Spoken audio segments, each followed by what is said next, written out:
গৰাখহনীয়া আৰু বান নিয়ন্ত্ৰণৰ বাবে গঠন হোৱা মাৰ্ঘেৰিটাৰ কেন্দ্ৰীয় এজেন্সি ব্ৰহ্মপুত্ৰ বোৰ্ড যেন এতিয়া পৰিণত হৈছে বগাহাতীত।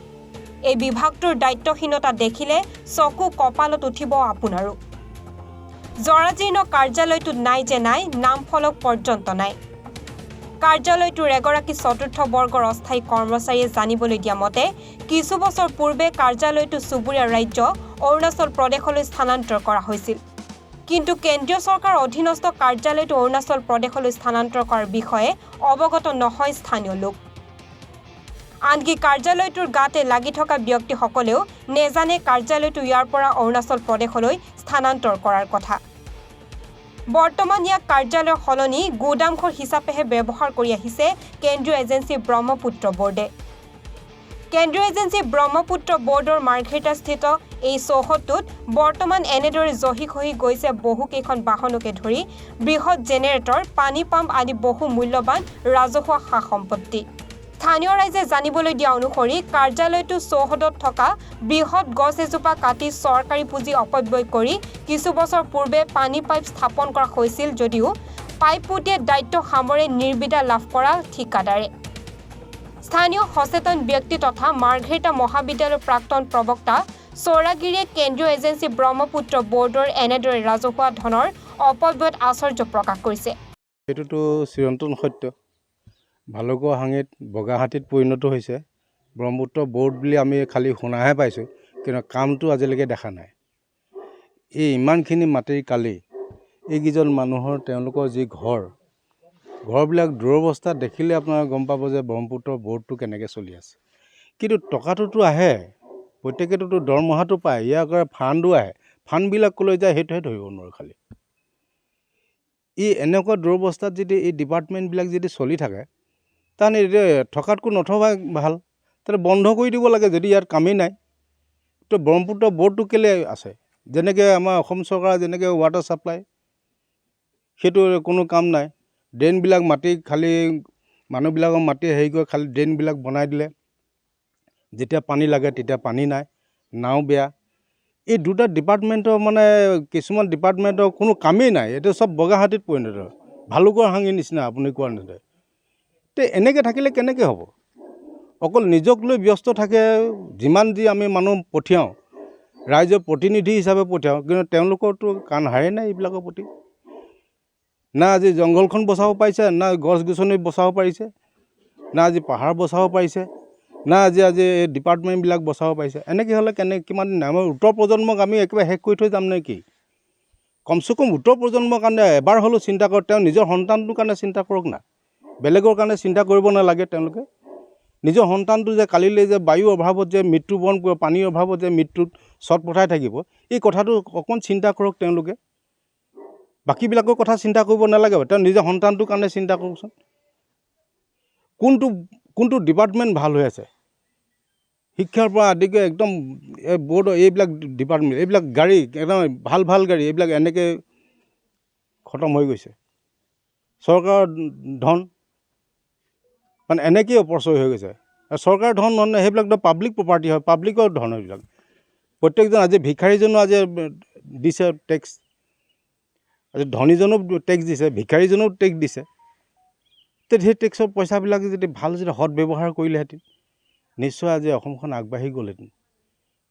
নাই, একোৱেই নাই। আজি বিকলাংগ ডে পাতিছে, আজি বিকলাংগ ডেত আজি বিকলাংগসকলক যদি এটা সংস্থাপন দিলেহেঁতেন, 1250 টকাই কি চলিব? একো নচলে। তেওঁ জীৱনটো চলিব জানো 1250 টকাই? যদি তেওঁলোকে চৰকাৰে যদি চিন্তা কৰিলেহেঁতেন, তেওঁলোকে এটা সংস্থাপন দিয়ক না, এখন দোকান খুলি দিয়ক। তেওঁ দোকানৰ কাৰণে কিবা এটা অৰিহণা মাননি দিয়ক, কিবা এটা হেৰি এটা খুলি দিয়ক। খুলি দিলে নিশ্চয় তেওঁলোকো উপকৃত হ'ব। এতিয়া মই ইয়াতে কেজুৱেল লেবাৰ হিচাপে কাম কৰি আছোঁ। মোৰ মোটামুটি এবছৰ হ'ল। এতিয়া ব্ৰহ্মপুত্ৰ বোৰ্ডৰ কাম কৰিছে বান নিয়ন্ত্ৰণৰ। এতিয়া অফিচটো আছে এইটোত আমাৰ মাৰ্ঘেৰিটাটোত, এইটো ষ্ট'ৰ হিচাপে ৰাখিছে। ইয়াৰ এই অফিচটো মেও গুচি গৈছে। এইটো আমাৰ অৰুণাচলৰ আণ্ডাৰত আছে। এইখিনিয়ে মোৰ ক'ব লগা। হয়, এই অসমৰ কোনো কাম নহয় নেকি? অসমতো কামটো চলি আছে। এতিয়া বাহিৰত ক'ত কাম হৈছে এইটো মইতো নাজানিম। মই গুৱাহাটীৰ ছাইডৰ মানুহ, মই ইয়াত আহিছোঁ, নতুন মানুহ হয়। বাকী ক'ত কাম চলি আছে আমি এইবিলাক গম নাপাওঁ। হয়, ইয়াৰ কাৰ্যালয়টো বৰ্তমান অৰুণাচল প্ৰদেশত আছে নেকি?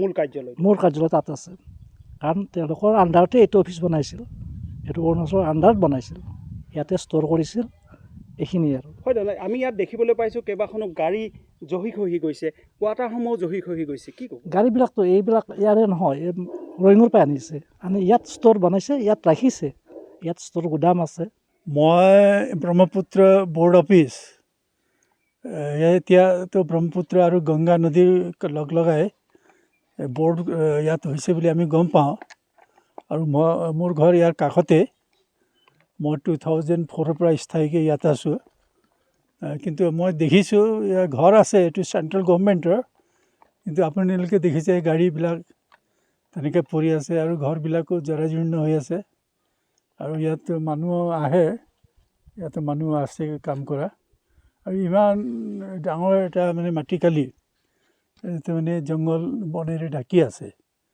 Central government I think in 1980-81 গঠন কৰা হৈছিলে আৰু তেতিয়া তাহানি মই মাৰ্ঘেৰিটাত যাওঁতে দেখোঁ কিন্তু যেতিয়া মই স্থানীয়কৈ ইয়াত মানে থাকিবলৈ ল'লোঁ আৰু মোৰ ঘৰৰ নিচেই কাষতে আৰু আমি দেখি থাকোঁ আৰু মানুহবিলাক আহে আৰু ইয়াত মানে কাম কৰে আৰু ৰিটায়াৰ হোৱাৰ পিছত যায় ৰিটায়াৰ হোৱাৰ পিছত গ'ল আৰু তাৰ এপইণ্টমেণ্টটো হোৱাটো মই দেখা নাই আৰু ইয়াৰ হেড অফিচ চাগে ৰয়িঙত আছে আৰু মেওতো অফিচ আছে অৰুণাচলৰ অন্যান্য ঠাইতে আছে বুলি এওঁলোকে কয় আৰু ইয়াত মানে কাম কৰা কৰ্মচাৰীসকলে আৰু কৰ্মচাৰীসকলৰো মানে আপোনালোকে দেখিছে না মানে ঘৰৰ অৱস্থা কেনেকুৱা আছে আৰু দূৰ দূৰণিৰ পৰা আহিছে আৰু ইয়াত আহি মোৰ লগত মানে বন্ধুত্ব হৈছে গুৱাহাটীৰ গণেশ দত্ত আছে আৰু মানে চৰকাৰৰ মানে বিশেষকৈ কেন্দ্ৰীয় চৰকাৰৰ এই সম্পত্তিবিলাক এনেকৈ পৰি আছে আৰু এইটো পিয়ৰলি ম্যাদী মাটি আৰু যোৱা বছৰ নে তাৰ আগত 2-3 বছৰ আগতে এই ৱালবিলাক হৈছে আৰু কাষতে আমাৰ ৰিহেবিলিটেশ্যন চেণ্টাৰ আছে সুন্দৰ ঠাই আছে ৰিহেবিলিটেশ্যনৰ কাম ভালকৈ হৈছে যায় সেৱা ৰিহেবিলিটেশ্যন এই ধৰণে অফিচটো যদি মানে চৰকাৰে এতিয়া কি কৰে কি নকৰে আমিতো নাজানো এইটো চেণ্ট্ৰেল গভৰ্ণমেণ্টৰ ৱাটাৰ ৰিচোৰ্চেছ আছে গভৰ্ণমেণ্টৰ 2টা গাড়ী মানে ভাল গাড়ী জিপচি গাড়ী পৰি আছে জীপ গাড়ী পৰি আছে ইমান মানে ভাল সম্পত্তিবিলাক পৰি আছে দেখি আমাক মানে বেয়া লাগে কেতিয়াবা কাৰণ আমাৰতো ইয়াত মানে এই ইনকাম টেক্সৰ ইয়াত মানে কিবা হ'লেতো অংশ ইয়াত মানে কামত আহিছে গতিকে ইয়াৰ কৰ্মচাৰীবিলাকে বিশেষকৈ জানে আৰু মাৰ্ঘেৰিটাৰ পৰা অভিজিত কাকতিৰ প্ৰতিবেদন এনিভাৰো 24